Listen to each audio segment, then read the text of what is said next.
आज तक मेरी एक बात समझ में नहीं आई कि लोग ब्राह्मण क्यों बनना चाहते हैं,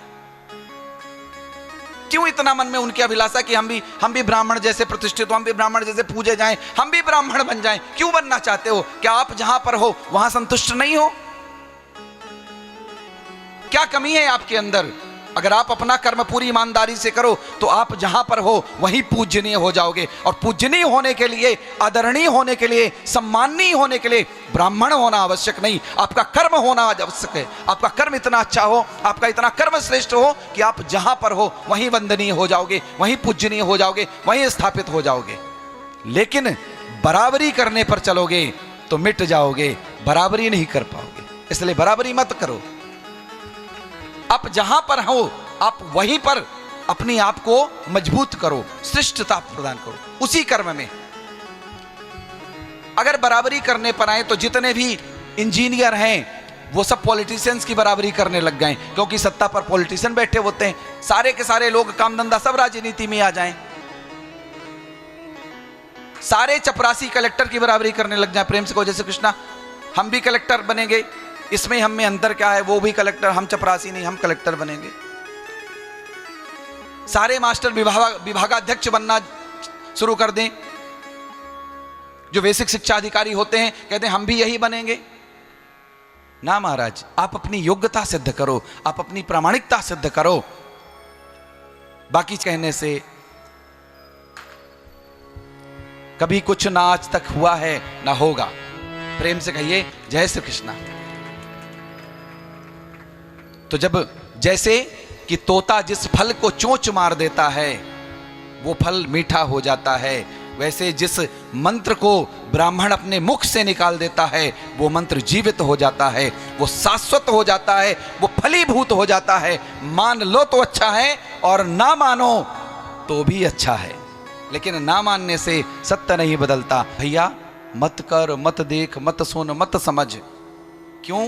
क्योंकि जो बड़ों की बात नहीं मानता, जो माता पिता की बात नहीं मानता, जो गुरुजनों की बात नहीं मानता, क्षमा करिए उसे समय मनवा देता है। समय हर समस्या का समाधान है, समय हर चीज का उत्तर दे देता है, समय सबको लाके खड़ा कर देता है उस जगह पर। इसलिए बराबरी बिल्कुल भी नहीं। और आप पुलिस वाले सिपाहियों की बराबरी अर्थात फौज की बराबरी करने लग जाएं और फौज वाले सीआरपीएफ की बराबरी करने लग जाएं, बीएसएफ वाले, तो क्या होगा? देश की व्यवस्था न चरमरा जाएगी।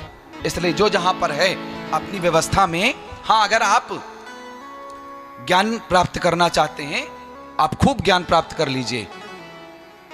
ज्ञानी होना सबके अधिकार क्षेत्र में है। ज्ञानी कोई भी हो सकता है, विद्वान कोई भी हो सकता है, पंडित अर्थात पांडित्य, ज्ञानी जिसको पंडित माने ज्ञानी होता है, विद्वान वो कोई भी हो सकता है। लेकिन यह उचित नहीं कि आप अकारण अनायास ब्राह्मणों की निंदा करो, ब्राह्मणों को गाली दो, उन्हें उपेक्षित करो। क्यों? क्योंकि अंत समय जब सब कुछ नष्ट होता है, जब दुनिया छोड़ देती है, उस समय गौ और ब्राह्मण ही साथ निभाते हैं। प्रेम से कहिए जय श्री कृष्णा।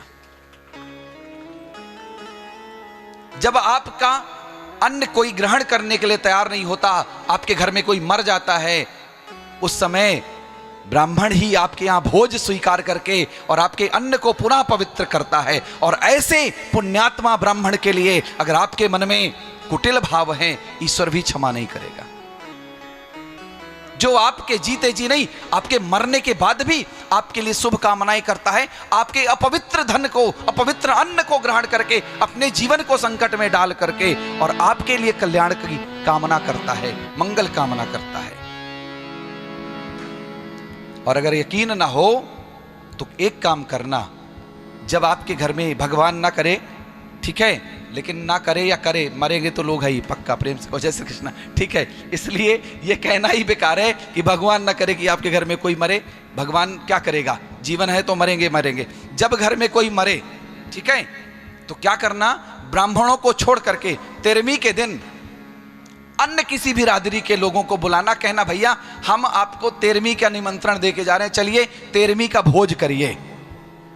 कोई स्वीकार कर ले तो बताना, और स्वीकार करके खा ले तो बताना, और खा के पचा जाए तो बताना। प्रेम से कहो जय श्री कृष्णा। पहली बात तो स्वीकार नहीं करेगा, और स्वीकार करके अगर आके खा गया तो जीते जी मर जाएगा। पचाने की क्षमता, भस्म करने की क्षमता सिर्फ अग्नि में होती है, बाकी और संसार में कोई ऐसी वस्तु नहीं, कोई ऐसा पदार्थ नहीं, कोई ऐसी चीज नहीं जो जला सके, जो भस्म कर सके। अगर भस्म करना है, राख बनाना है, तो अग्नि ही जरूरी है, आग ही ऐसा कर सकती है। ऐसे ब्राह्मण की जठराग्नि, ब्राह्मण का तेज, ब्राह्मण का तप, चाहे वो जैसा ही क्यों ना हो, लेकिन उस ब्रह्म कुल का बालक ही आपके पाप कर्मों को खा करके पचा लेने की क्षमता रखता है। अन्यथा इस पूरे भूधर में, पूरी वसुंधरा में, पूरी धरती में ऐसा कोई नहीं है जो आपके पाप कर्मों को भी खा करके उन्हें भस्म कर दे, उन्हें पचा डाले। इसलिए निवेदन है बिल्कुल पूरी विनम्रता से कि कोई बहस नहीं, कोई झगड़ा नहीं, कोई विवाद नहीं। आप जहां पर हैं वहीं पूजनीय हैं, आप जहां पर हैं वहीं आदरणीय हैं। क्यों? क्योंकि हमें संस्कार मिले हैं अपने से बड़ों का आदर करिए। और आप अगर मुझसे उम्र में बड़े हैं तो चाहे जो भी हैं, मैं आपका आदर करता हूं, कर रहा हूं और करता रहूंगा जीवन पर्यंत। उसके लिए आपको ये दिखाने की कि आप ब्राह्मण हैं बिल्कुल कदाचित आवश्यकता नहीं है। बस आपके कर्म श्रेष्ठ होने चाहिए, आपके कर्म अच्छे होने